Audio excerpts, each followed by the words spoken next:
You were born to a bastard father, so you'll end up the same if things keep going this way. It's really unfortunate that you have someone like him as a dad. My boss at work, Daniel, is always harassing me. Just when I thought I had bumped into him on my precious day off, he started mocking me out of the blue. And it wasn't just me he was mocking. He even made fun of my son. I was at my wit's end and about to explode in anger at Daniel when it happened. My husband and son don't deserve such harsh words from you. My wife, who was supposed to join us later, showed up just in time. As soon as he saw her face, Daniel turned pale and exclaimed, "You are?" "I'm John. I live with my wife, Lisa, and our son Alex. I'm just a regular office worker, and Lisa works at a different company. It is tough not being able to spend much time with my son on weekdays because we both work. But we make sure to have lots of fun on weekend, which Alex always enjoys. I don't know about other families, but I think we're doing pretty well overall. However, there's one thing that has been bothering me. And that's my boss at work, Daniel. For some reason, this guy has it out for me. For instance, one day I was a bit late to work because I dropped my child off at preschool. Late arrival. "You're quite loose with time, aren't you?" he said sarcastically. Another time, just before the end of working hours, when I was getting ready to leave. "Sorry, John, could you take care of this for me?" he said, dumping a massive amount of work on me. And then, just when the documents I had been working on were almost finished. "John, you have that document from before, right?" "Yes, it should be done shortly. There are some parts I'd like you to change." "Understood. Which parts?" "Here, here, here, and here, and change all the data on page 3. The table on page 10 needs to be changed too.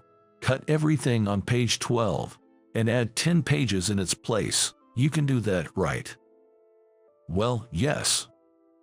Just when the documents were nearly finished, he would suddenly tell me to change the specifications. It was almost like having to start over from scratch. This is the kind of harassment I face every day. It's enough to drive anyone insane. The most troublesome part is that I have no clue why Daniel is targeting me this way. I've never ignored a greeting from him since I joined the company, and I always greet him too. I've never talked back, and I've always worked diligently. Yet, for some reason, he seems to dislike something about me. I just can't figure out what it is.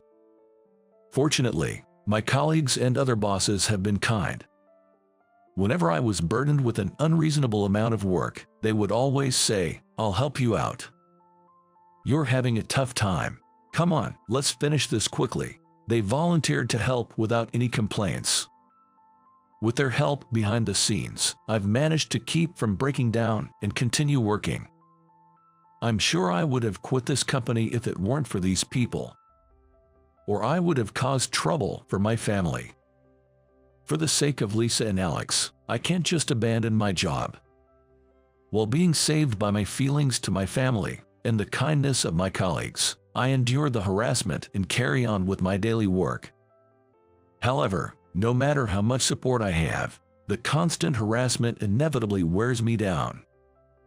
I can feel myself getting weaker, even though I'm aware of it. But I didn't want to worry my family, so I tried my best to hide it and always acted cheerful in front of Lisa and Alex. But a family was a thing of wonder. Despite my best efforts to hide it, Lisa somehow noticed that something was off with me. "Hey, you've seemed a bit down lately. Are you okay?" Lisa asked me with a concerned look. "Oh, can you tell? It's not that your expression has changed, but somehow, the atmosphere around you is different. Like you're feeling down about something. Are you being harassed by someone?" Lisa seemed to have sensed that something was off from the slight change in the atmosphere. And she even guessed the reason. "Alex is worried about you too, you know," he said. "Dad seems different." It seemed that my son had also noticed the change in me. Since both my wife and son were worried, I couldn't keep it to myself any longer. Actually, though I didn't intend to talk about it initially, I decided to open up to Lisa about the harassment I had been receiving from Daniel. I see. That must have been hard for you. After hearing everything, Lisa quietly closed her eyes and sympathized with me. Don't worry, you have plenty of people who support you. I agree. And people who do such things will eventually face divine retribution. That boss of yours, Daniel, will surely get fired someday. I hope so. Lisa's words gave me a bit of encouragement. I was incredibly grateful for her comforting words.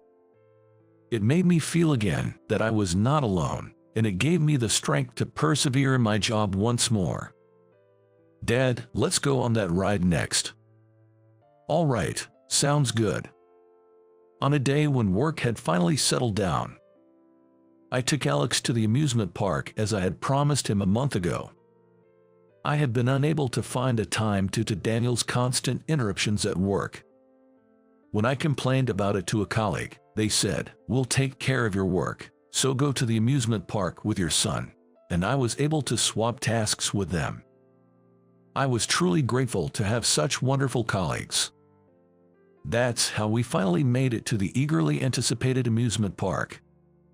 By the way, our plan after this is to dine at a fancy French restaurant that we've been curious about for a while. Lisa mentioned it after seeing a feature in a magazine, saying, "It would be nice to go there as a family when we have a day off." Lisa had some work commitments that day but said she would be done by the afternoon. So, the plan was for Alex and me to enjoy the amusement park first, and then meet up with Lisa for dinner at the French restaurant. It was a rare outing for the whole family. I decided to fully enjoy the day. The amusement park was so much fun.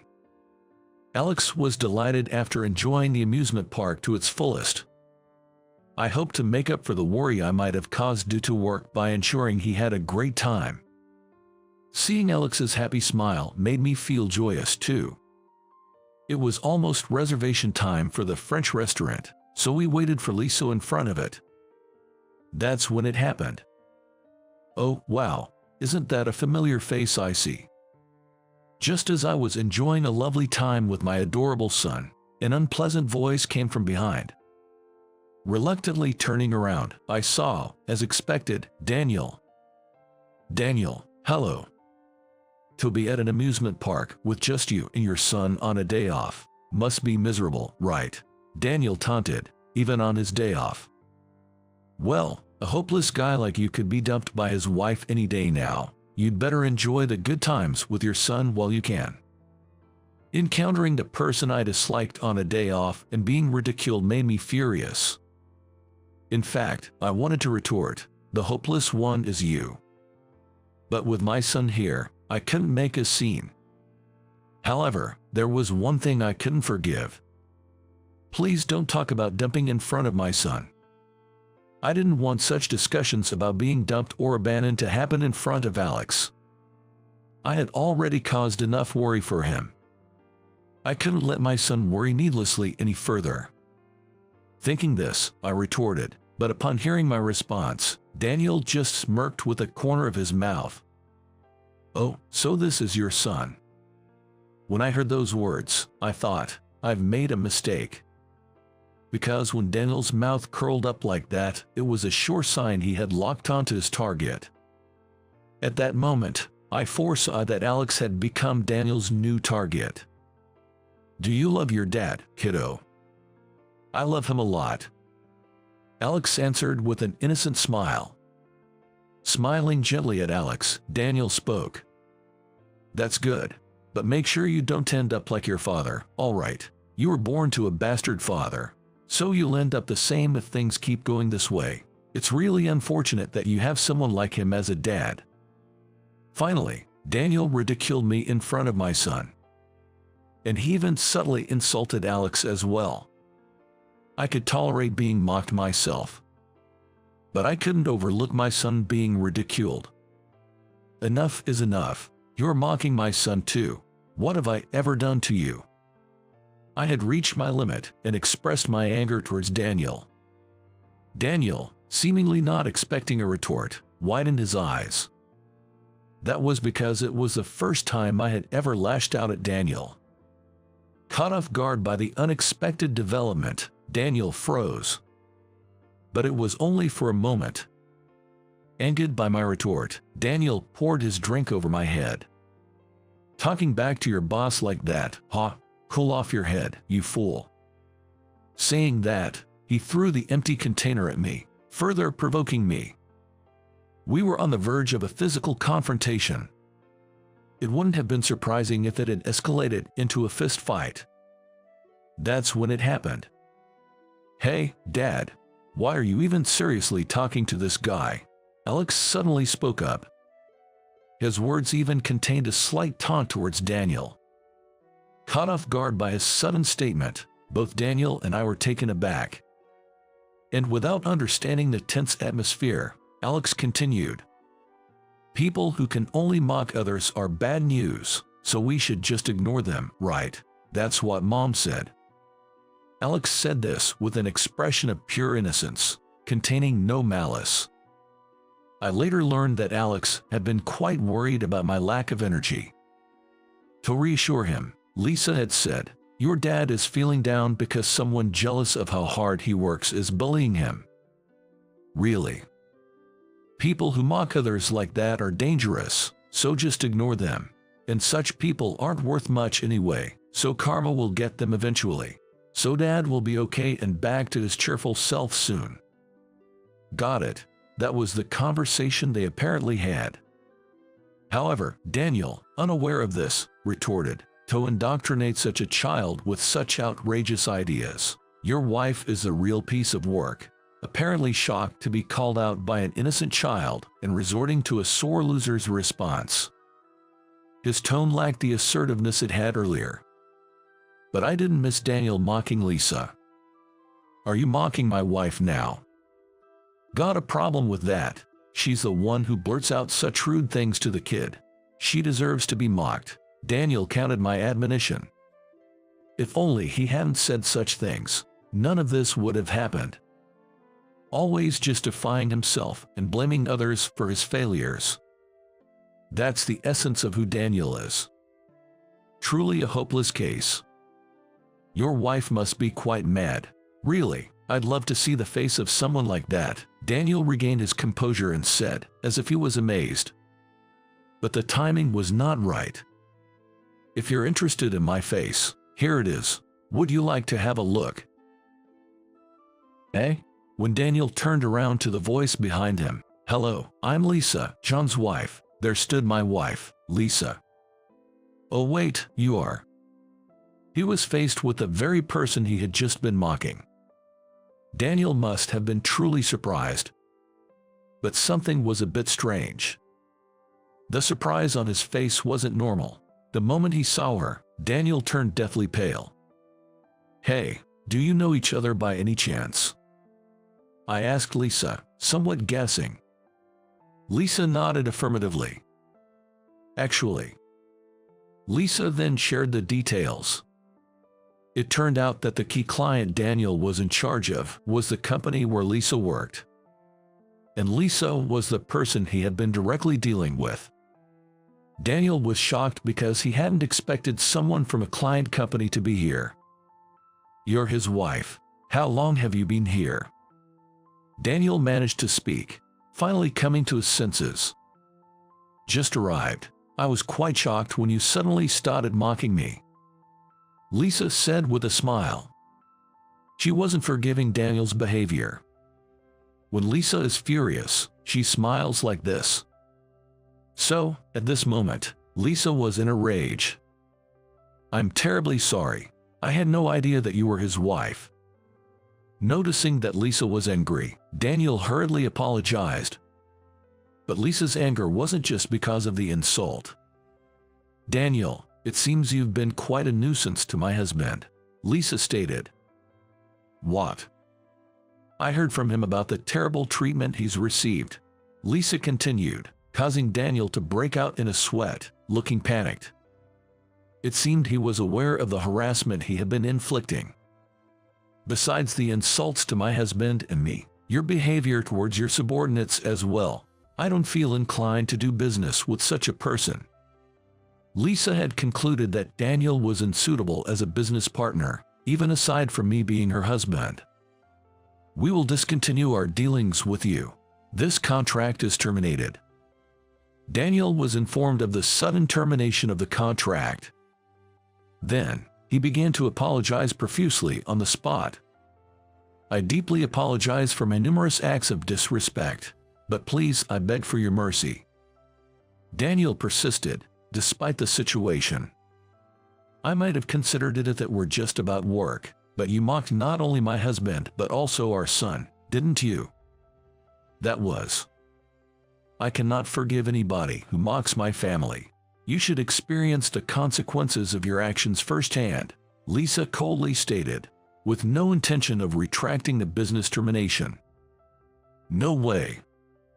He noticed everything was over. Daniel stood there, stunned, unable to move. Daniel had ended the contract with his actions. But his misfortune didn't end there. When Daniel returned home, he was met by his wife, who looked at him coldly. "Let's get a divorce," she said suddenly, adding that she had already filed with the court. It turned out Daniel often demeaned his wife and son at home as well.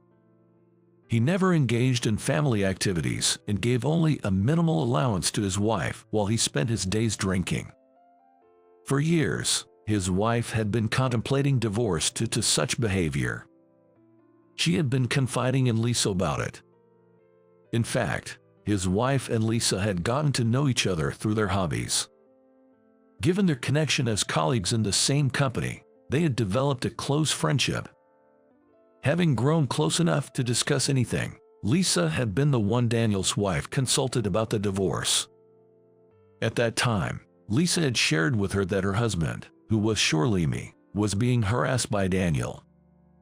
Her husband was causing trouble not only at home, but also to others. Daniel's wife completely lost any remaining affection for him. After discussing the matter with her son, who suggested, maybe it's better to divorce someone like that, she finally decided to go through with it. "Wait a minute, don't rush into things," Daniel pleaded. "There is nothing more you can do. You should be receiving a court summons shortly. We are already prepared to leave the house." Daniel realized he had been completely abandoned by his wife and son. Unable to even argue back, he just had to accept it. Then his wife and son left the house without a word. The next day, "It's all your fault that this mess happened.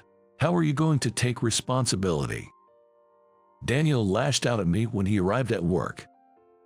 It was clearly his own doing, so it was absurd that I was being blamed. And I wasn't the only one who thought so. "Come on, it's obviously your fault," one colleague remarked. "Daniel, you're not the one who should be out of line. Rather, you should be the one to apologize," my colleagues and bosses defended me. Before Daniel arrived, I had already explained yesterday's events to everyone. After hearing that story, there was no way anyone would defend Daniel. Thus, not a single employee had sympathy for him, and there were only voices supporting me. "What's going on here, Daniel?" President Anderson. He had arrived at just the right moment. He had come to inquire about the sudden termination of the contract with the key client. Seeing Daniel taking out his frustration on me, he was puzzled. "Mr. Anderson, let me explain to you." One of the bosses who was aware of the situation explained it to him. Upon hearing the explanation, his gaze turned sharp as he glared at Daniel. I had heard reports of problematic behavior towards subordinates, but so this is what it was about. He sighed deeply after saying that. Actually, Lisa had cited behavioral issues towards subordinates as the reason for the contract termination. I later heard that Lisa had been taking notes as evidence of all of Daniel's past behaviors since the moment she heard about them from me. Additionally, Daniel often brought subordinates along, and each time, he would say, "Hurry up, you're useless," in front of Lisa, displaying a tyrannical attitude. It was also said that these exchanges were recorded in audio.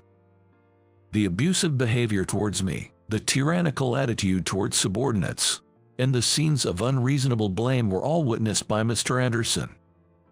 The evidence was overwhelming. "Daniel, you're fired." "No, this can't be happening." Daniel let out a cry like a villain from a cartoon as he was dismissed. Afterwards, Daniel isolated himself at home. Initially, he tried to find another job, but his bad reputation had spread, and no company would hire him. Lacking friends due to his unpleasant personality, he ended up alone. The exact reason why he had harassed me remained unclear. But I had no desire to see him again, and had no interest in uncovering the truth. I decided to focus on the positive result. With Daniel gone, I could work more freely and without stress. I again showed my appreciation to Lisa and Alex. "No, it's all because of your hard work and dedication," Lisa said.